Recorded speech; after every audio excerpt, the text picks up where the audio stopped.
too long, and then we're happy to take questions. I'd like to introduce Mayor Monica Zoltansky. She's going to give us our introduction, and then our Public Utilities Director, Tom Ward, will speak after that. Thank you. Thank you, Sergeant Neff. Can everybody hear me okay? Folks in the back? If you'd like to come on down, a little bit louder, okay, you're okay. If you'd like to come on down a little closer too, we're going to have a really important Q&A question at the end of our presentation, and so come on down and join us. I'm Mayor Monica Zoltansky, and I'm so pleased to see everyone here in attendance tonight, and I thank you all for coming out. Before we begin, I want to make some introductions. Joining me here at the stage is Tom Ward, our Public Utilities Director, and Tom is in charge of all things water in Sandy. So that includes our flood preparation and water delivery services, maintaining all of our streams and canals and waterways. And so you're going to be hearing from Tom and his team about what Sandy has been working on for months.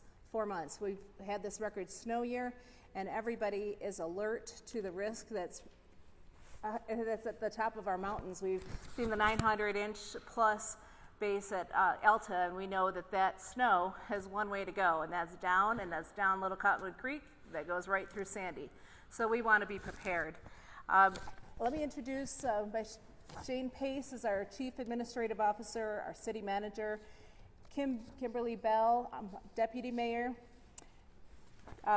We also have our Fire Chief and Deputy Fire Chief, Chief Bassett, Chief McConaughey, and our Sandy firefighters, Tom Ward from Public Utilities, and also our Crackshot Irrigation and Flood Watch team that's led by Scott Ellis, Ted Kenton, and Jeremy Shipler, and all the team from Public Utilities who've been working at sandbags and clearing streams before we can go anywhere. Let's give our flood preparation team in Sandy a big round of applause.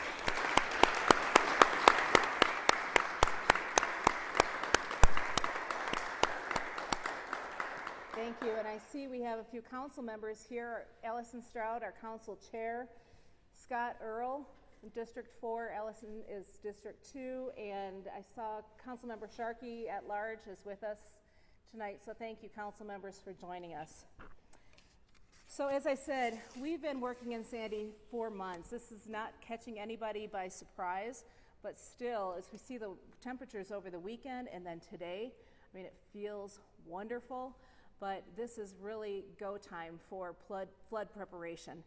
And it's a citywide effort that's being coordinated with all of our city services, plus the support from Salt Lake County, plus the state from Emergency Preparedness. That means there's material in the form of sand and sandbags. There's equipment that's coming into Sandy, and there's personnel and communications at our disposal. And so we've been coordinating that behind the scenes for months, and also being very strategic.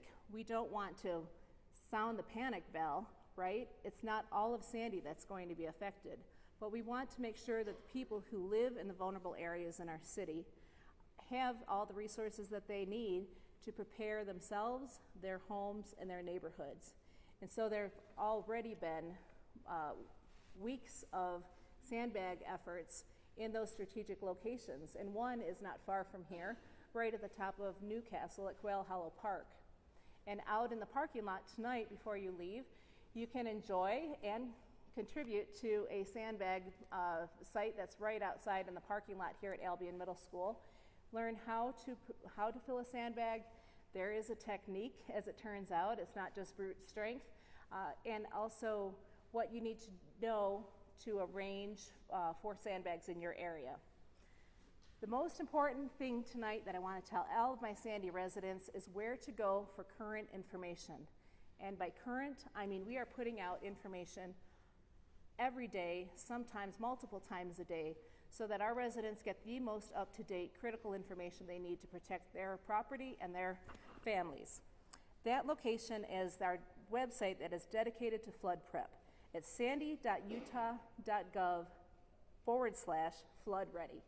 I'm going to repeat that. sandy.utah.gov/flood-ready. So that is the one-stop shop you need to know.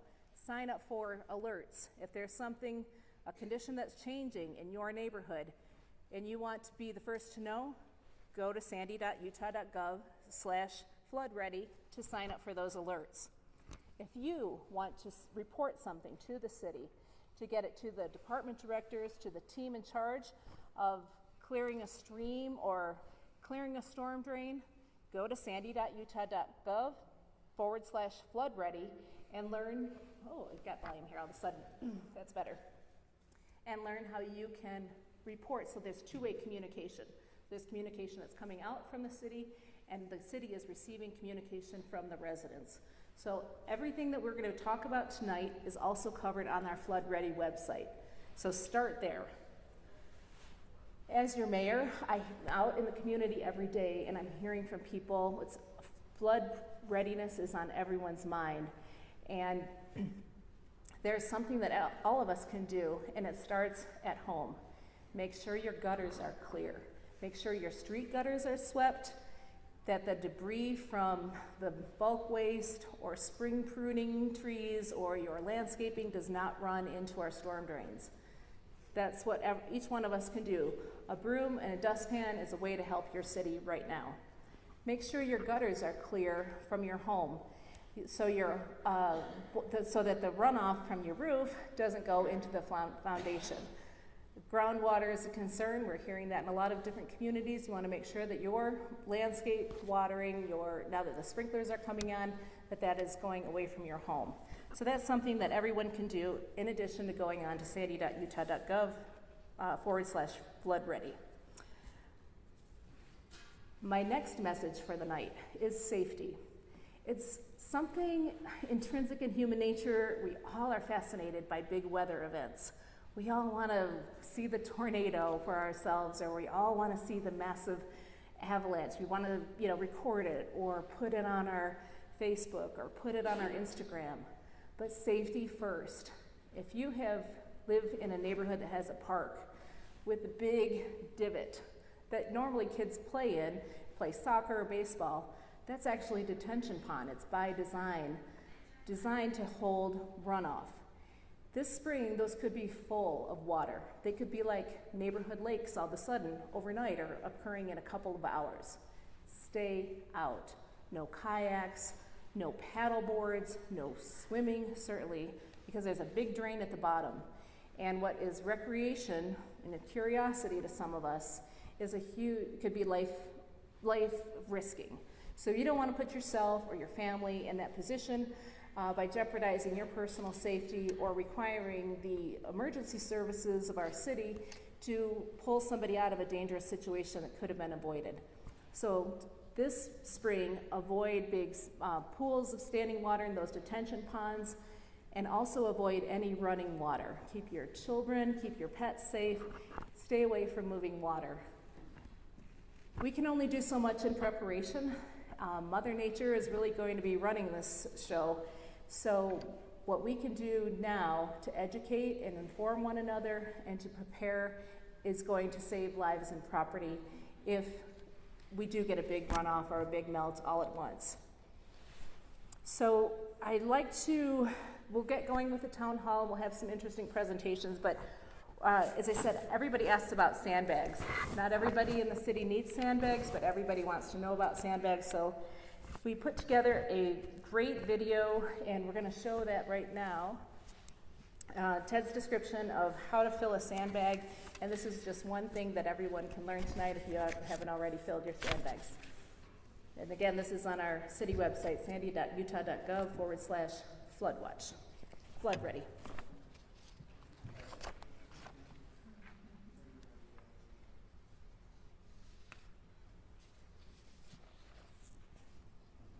Okay, we're going there. So, while we're rolling that up, just one last remark. How we weather this unprecedented flood potential in our city depends on all of us staying connected, staying informed, and helping each other.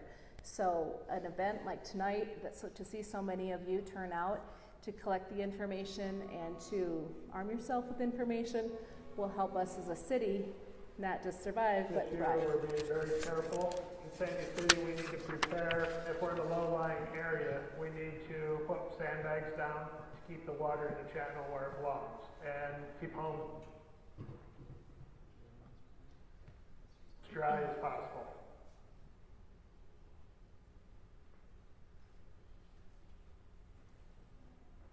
Okay. Low-lying area, we need to put sandbags down to keep the water in the channel where it belongs and keep homes dry as possible. The majority of Sandy City residents are not in a runoff area, and we're having a big issue with that. We need to conserve our sandbags for the runoff season. Sandbags are used for two different things. They're used for a rainstorm, and they're used for runoff. When we use them for runoff, typically we're using them to prevent the water from coming into homes by barricading the water and keeping it in the channel where it belongs. During a rainstorm, we use the sandbags to put across driveways, around window wells, and areas where water will come into your house from a rainstorm or rain event. Behind me, we have Mark and Marcos. They are filling sandbags. So what we do is we have a ladder, and we have a couple cones in this ladder, and you can sit down so you don't hurt your back. We fill the sandbag half to 2/3, and then we zip tie it, and then the person that we hand them off to stacks them on a pallet. So if you fill them full, then they won't lay properly, and you can't carry them. They're too heavy. They're apt to hurt your back. Normally filled at the proper level, but if you fill them too much, then they become much heavier. When we're stacking sandbags, you can get a chain working, and when you get a chain working, then it's easier than walking.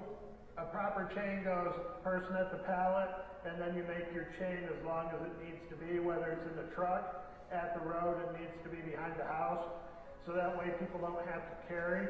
If you need to carry these sandbags, then that's what you do. You pick them up like this, and if you don't have a bad back, then you can carry two. When you get to the stream or where you're throwing sandbags, you place your first sandbag at the end with zip tie on the far outside, and then you start placing them that way as you go. So the next thing you know, if you need to double stack, then you start like you're doing bricks. You cross hatch them, and with that being said, you do the same thing, but you start in the middle and you kick it down, so you build a wall. If the wall goes too high, then you need to go too wide and then put a top row on, and vice versa, as you're determining the level of the water in the creek and what you need to protect.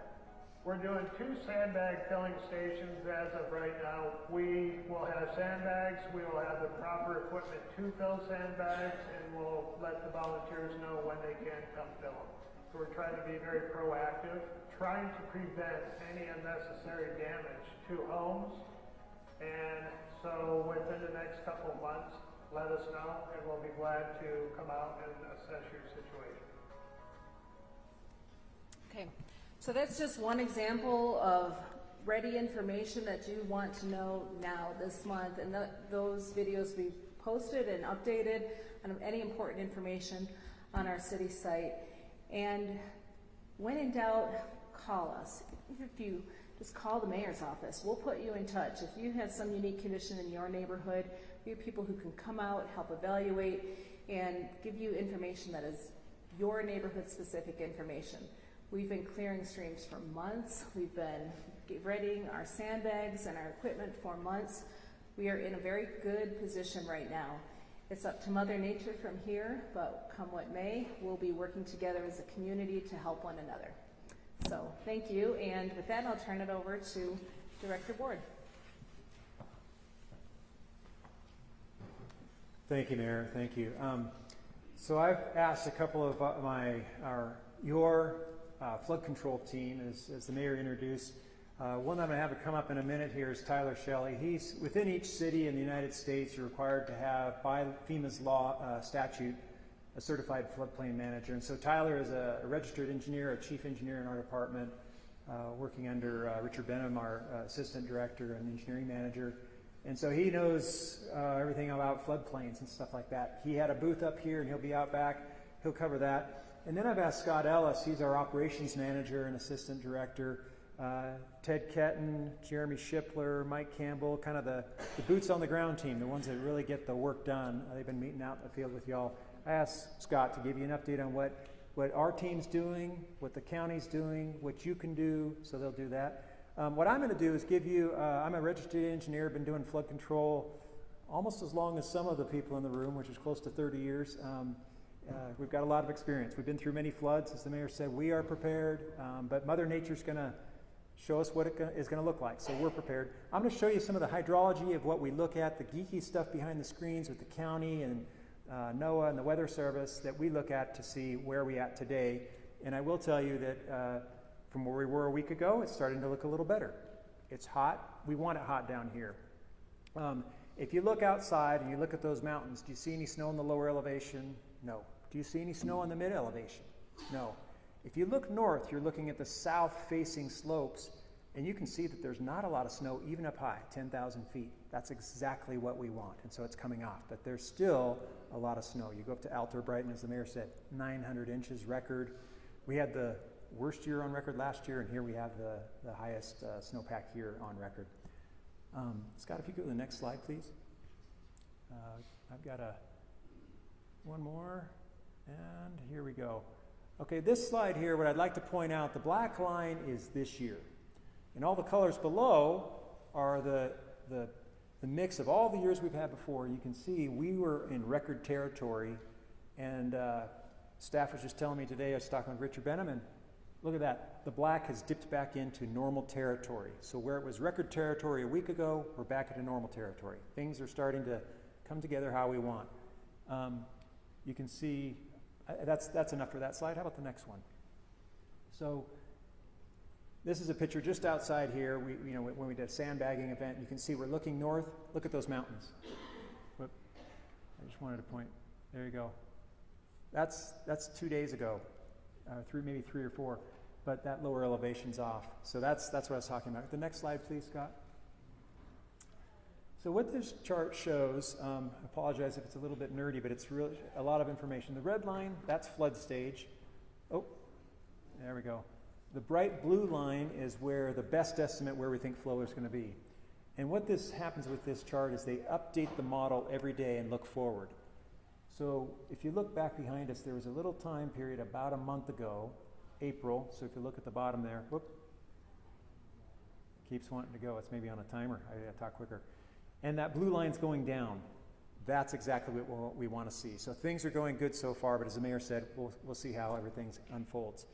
I'm gonna, let's see, Tyler, I think maybe it'd be good if you could give him a little bit on the floodplain stuff. We've got a couple, our internet was a little bit slow, so we got a couple screenshots that represent our flood page. Yes, Mayor. About our history, how it wasn't a record snow year, but we had flooding, so it's just how fast it warms up. That's a good point that the mayor brings up. So we have had years close to this year. The closest one to this year is 2011. In 2011, we did not have any flooding. 2010 was about an average year, Richard? A little below average, but we flooded. And so really, as much as people get excited and interested with a lot of water on the mountain, and yes, there's a good chance it could flood, it's really about how it comes off the mountain. And so far, we couldn't have orchestrated something better. So Mother Nature's dealing up a lot of water for the drought, yay, and just so far it's coming off in an orderly fashion. So we want you to know things are looking good. We're watching that. We're watching it on a regular basis. So. And then can you talk about how we're watching the northern cities to our north? Yeah, what the mayor's bringing up is so Sandy, we sit below some of the highest peaks on the Wasatch in Salt Lake County. So Little Cottonwood, Bell Canyon, they top out about 11,000 feet, and a lot of the snow is up at that higher elevation. City Creek, Parley's, Emigration, even Big Cottonwood, those watersheds are at lower elevations. So when you see Emigration going, it's that low elevation melting off. And typically in the flood industry here in Salt Lake County, we kind of just see it kind of slowly march down. So we expect our runoff, typically the peak is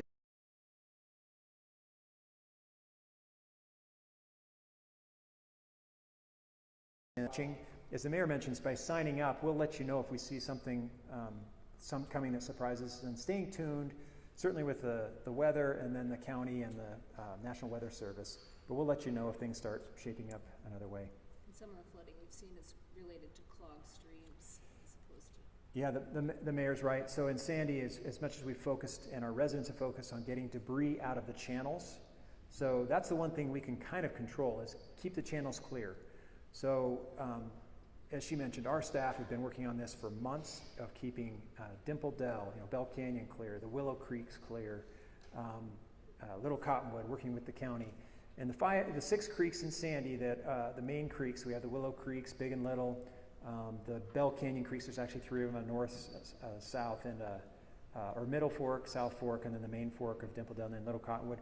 Those are all managed by the county, but we've been working closely to keep the debris out. So we can't control the amount of water up there. We can't control how fast it comes off, but we can do our best to keep the debris out. That can be the wild card. Immigration Canyon, to my knowledge, and the ones up in Davis County, the flooding we've had has been debris hitting a culvert that could take the normal amount of water, but it gets debris there. So as the mayor was saying, if you see something, make that phone call. I mean, Ted and the guy, and Jeremy, and at the right time. So, boy, we got it up and going here. Let's get Tyler's here. I'll steer for a bit. Tyler, you want to introduce us to floodplain? Yeah. Talk about insurance. Yeah. All right. I am Tyler Shelley, engineer with Public Utilities, and Tom introduced me as the floodplain administrator for Sandy City, which I am. I oversee all of the development and things that go in, around, and in the floodplain. And the floodplain, just a kind of just explanation on that. The flood. Oh, we lost it. Okay. The floodplains really cover the creeks that go through Sandy City, and these floodplains are regulated by FEMA. The cities are responsible for monitoring them and monitoring the development in and around them.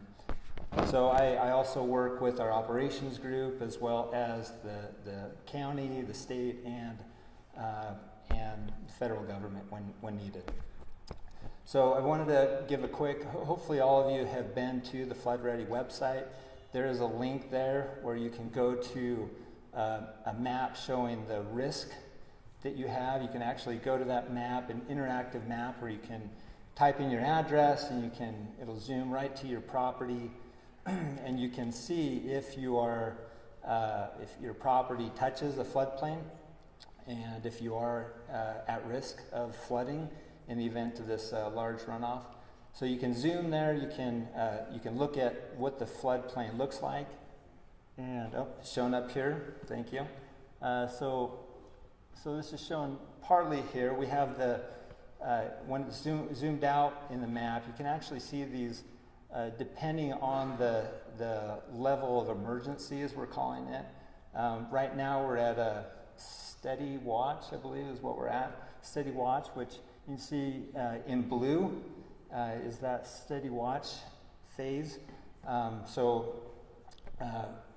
If you go in and you click on that, you can actually see, this will tell you kind of what the city is doing currently to prepare for potential flooding. You can also see what's recommended for you to prepare as well in protecting your property and structures on your property. I want to talk just a little bit about flood insurance. If you haven't purchased flood insurance, if you are interested, now is a great time to do it. There is a 30-day waiting period. So as Tom mentioned, we anticipate that the peak flows will probably come mid to late June, beginning of July. So, if you were to go purchase flood insurance now, you will most likely be within that 30-day period. So, it's definitely something to consider. Just so you're aware, if you are interested, flood insurance is actually done through private insurance companies. This is they do it in behalf of FEMA and the National Flood Insurance Program.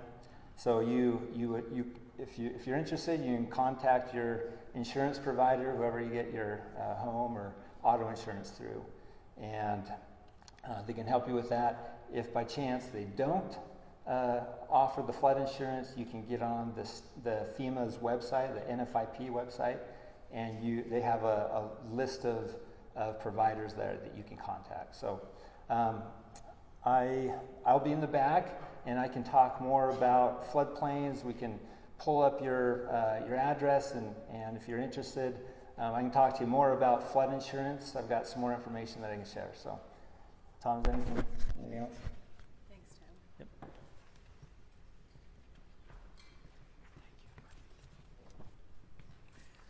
All right. My name is Scott Ellis. It's an honor to be here share the stage with the mayor. This is not my most comfortable spot to be, but I have to say, I've never known a harder working mayor and more involved in all the efforts. And so, I'm honored. I'm honored on a daily basis to work with these fine people here, and they are true experts in the field of flood control.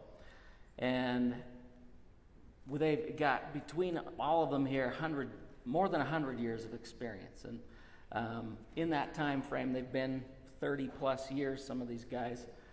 The newest one over here is probably 20 years of experience. So they've dealt with this sort of a thing over and over. And as bad or good, depending on your perspective, as this year is, we've been in very similar situations in the past, and we're in really good hands with these guys. So I really appreciate them being here. I don't want to cover ground we've already covered, but I want to talk about some of the preparations that we've been working on. I mentioned the mayor has been so involved.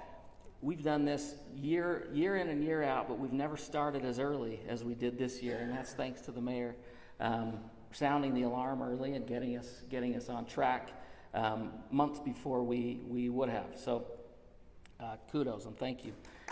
Yeah.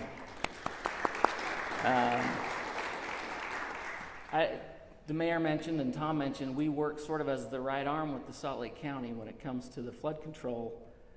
The 6 creeks in Sandy City that are pertinent to the Salt Lake County flood control system. And in doing so, we coordinate closely with them. Ted talks to his counterpart at the county every other day and has done since mid-March, late February even, starting in Dry Creek. We encountered some beaver dams down by the freeway on Dry Creek as it goes under there. And so we started pretty early dealing with that. But he coordinates starting with the assessing of all the creeks and the debris and it needs to be removed, and then coordinating from that point, prioritizing the locations of where the debris needs to be removed. Sandy City has our own crews working in those creeks for the last 7 or 8 weeks, as well as 3 contractors that we've hired to work. They worked, with the exception of last weekend, they've worked 7 days a week for 7 weeks. And so they've made a lot of headway. Hundreds of truckloads of debris have been hauled out. And I want to say, with our crews and our contractors, we've been working side by side with some fantastic neighborhood volunteers that have just jumped in. Steve, who's standing at the back, his neighborhood has been working as long as Ted's crew has been working in the Little Willow Creek, and they've done made some serious progress there. So thank you, and to all the neighborhoods along Little Cottonwood, Big Willow, Middle Fork. All of them have pitched in and done a great job. We've filled over 35,000 sandbags, and most of those are already in place along the creeks, as well as 5,000 plus we have on hand that are already filled, and we have more than 30,000 empty sandbags ready to go whenever we need. We have deployed 700 feet of muscle wall, which you've probably heard about or seen pictures of, but it's each 6-foot section of muscle wall is the equivalent of about 120 sandbags. And we, through Amy's efforts, were able to get grant money and acquire 300 more feet. So we have 1,000 feet of muscle wall, which is the equivalent of another 12,000 sandbags that The great thing about sandbags is that they protect you from floodwater. The terrible thing is you have to do something with them after the flood passes. Muscle wall can be reused year after year, and it's a great tool. So we're grateful for that, and we'll use that in the areas that these experts decide is the highest priority. So that we've worked. I just want to say. I mentioned the beaver dams. I mentioned the assessment teams that have been out working in these creeks. They've identified and taken pictures. Our GIS staff has developed a website, an application where we can upload those pictures. Everybody, the management team can see those areas and work together to prioritize work efforts. We work, like I said, as an arm of the Salt Lake County flood control when it comes to these 6 creeks. We are about 70 to 80% cleared of the priorities that we identified initially. 80% of those areas have already been cleared, and we, like I said, we start with the highest priority. So we feel very confident that we're as ready as we've ever been at this point. And we still have, as Tom mentioned, the hydrology suggests we still have weeks of water rising before we get to the point of we're never going to panic, but the point of potential flooding is still weeks away. So we're in good shape. We're ahead of the game and feel really good about that. We've got 5, I think the video mentioned 2 sandbagging locations. We now have 5 sandbagging locations. You probably saw pictures flipping through the film strips or the slides of resident volunteers that have come to fill sandbags. We had the Larry H. Miller group on Larry Miller's birthday went and filled 1,300 sandbags on their lunch hour. We have community groups volunteering. Steve and his group has probably filled 10,000 sandbags in the last 6 weeks, and many of those are placed, as well as many others. Probably many of you here in the room have already done that. So what's our sandbag count right now? Completed. We're over 30, Ted, you tell me, over 35,000 sandbags filled, and probably 30,000 of those placed. And then we have 5,000 or 6,000 on hand. We have all the sand we can use. Salt Lake County will provide for us all the sandbags we need. Salt Lake County has on hand for us to use. So don't hesitate if you feel like you need sandbags. We have 5 locations around the city stocked with bags, with filling stations, as you'll see out here in the parking lot in a minute. You can go fill sandbags and haul them to where you need. If there's a particular issue that you have a concern about, call us. Ted and Jeremy have taken easily 1,000 calls in the last few weeks. We've gone out and looked at hundreds of backyards and walked miles and miles of creek with residents. They will assess your situation and determine if sandbags are the best option, and if so, we can strategically place, and I think the mayor mentioned, we can have sand delivered closer to where the bags are needed, therefore eliminating that transportation need. So I'm afraid I'm running on too long here, but don't forget to look into the Salt Lake County Flood Control websites, the Sandy City websites. You can monitor stream flows in real time and keep track of it. If you have any questions, give us a call. And we really are as well prepared as we've ever been for a runoff season, and this is the best year ever to be so prepared. So really thank everybody for their help.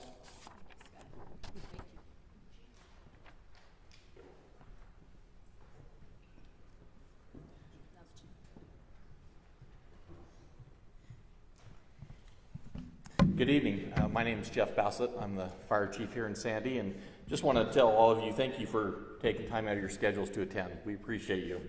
I just want to take a few minutes and talk about Sandy City Fire Department and our preparedness levels. Just so you're aware, located within Sandy, we have 5 fire stations, and Fire Station 32, which is on 2000 East, just across the street from Alta Canyon. Not only are they firefighters, paramedics, they're also our technical rescue division, which means they're trained in specialized rescues, and one of those areas of rescues is swiftwater rescue. So our firefighters are trained with that capabilities. As we wrap up and you visit with us in the back, we'll be able to talk about things that you can do to help yourselves if you're in that event. But just real quick, I just wanted to mention a couple of key factors. First of all is, I think human nature, we have an attraction to water, especially little kids and pets. So as you're out recreating, we want you to enjoy our outdoors, but please keep away from the water. The water is very cold and running very fast, and it does not take much water to sweep you off your feet. We tend to see throughout the year, a couple times a year, people getting injured or getting trapped in the water because they're trying to jump over it or jump a rock, those types of things, and those are really unsafe. So we just think about when you're out recreating, understand really how powerful water is. Yesterday we saw some news footage of roads that are being overtaken by rivers. You may have heard this before, it's turn around, don't drown. When you are driving and you come across your roadway and it's covered in water, please do not drive through it. You have no idea how deep that water is, if the road is stable, if it's been washed out. So the theme there is to turn around, go a different direction, and survive that incident. And lastly, just to quickly go through this, in the event that you're out recreating or you or someone is in the water, if you see somebody in the water, the key is to call 911 right away and travel with the individual or an animal, a pet that's in that water. The key for us is for you to give us real-time information. So as our emergency crews are responding, you can guide us, because we're going to try to respond above and below and try to catch or intercept whoever's in the water. That's so critical, is the accurate information of you relaying that to our 911 dispatcher. So in the event that someone is in the water, call 911 right away, activate emergency services, and then you be the best information we have to get us to that person. And then lastly, I'll just talk about in any event, we always ask that throughout whatever activities you have, always learn CPR. CPR saves lives. Here at Sandy Fire, we teach CPR. We encourage anyone. You can go to our website, sign up for a class if you have not been trained. But CPR is so critical, not just for swift water, but for everyday emergencies that you, your family, your loved ones may be involved in. So CPR saves lives, and we just really encourage those of you who have an interest in that to sign up on our city website for that. It's a great opportunity that you may save a life someday of a loved one, a friend, or someone that's close to you. Thanks, Chief. And just to be clear, you mean by follow the person that's in the water, do not want the person calling to get in the water. Stay out of the water and call for emergency service. Yeah, always stay out of the water. We never want more victims or more people in the water than is necessary. So the minute someone is in the waterway, we can talk about some ways, strategies for you to get out, but if you're ever in the water, the key is to be feet down and try to go towards the banks, but never go in after someone. Our crews have the equipment to do a throw bag or different devices to get a rope or an emergency device to you and pull you to the waterway.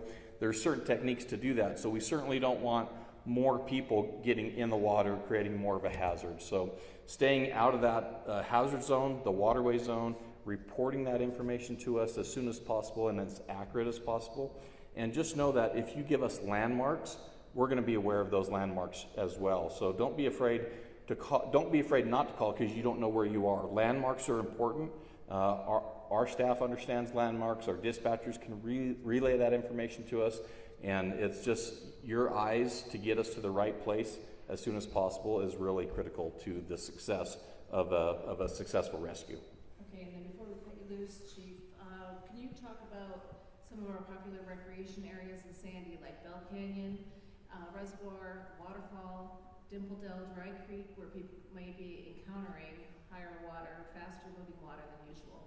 Yeah, at our table in the back, we have a great flyer that talks about the areas that the mayor just discussed to help you understand what those hazards are as you're out recreating and hiking. Our crews go up. We have already conducted several rescues up the canyon for hikers who have had medical complications related to the hike. So we're evaluating the amount of water that's coming down through the reservoir, through the falls. Again, as I said before, understand that water is very cold. So, you know, even though it may look inviting on a nice hot day, if you're really hot, you jump into that water, it's extremely cold. You have the potential of having a hypothermic reaction and really maybe cramping up and struggling to get out of that reservoir. So as dangerous as it is, as you're out hiking, and you know, Sandy has just beautiful recreation areas, please stay out of the water. That's your best bet, is to stay out of that water and just enjoy it from afar. But we do have great flyers at our table. Please stop by and visit with us, and you know, we'll pass those out. We also have those flyers at the trailheads. So if you go to a trailhead and you know you want to recreate and see what that looks like, we have those flyers there so you can be safe as you go out and enjoy your day. Thank you, Chief. Great, thank you. Thanks to you, the men and women of the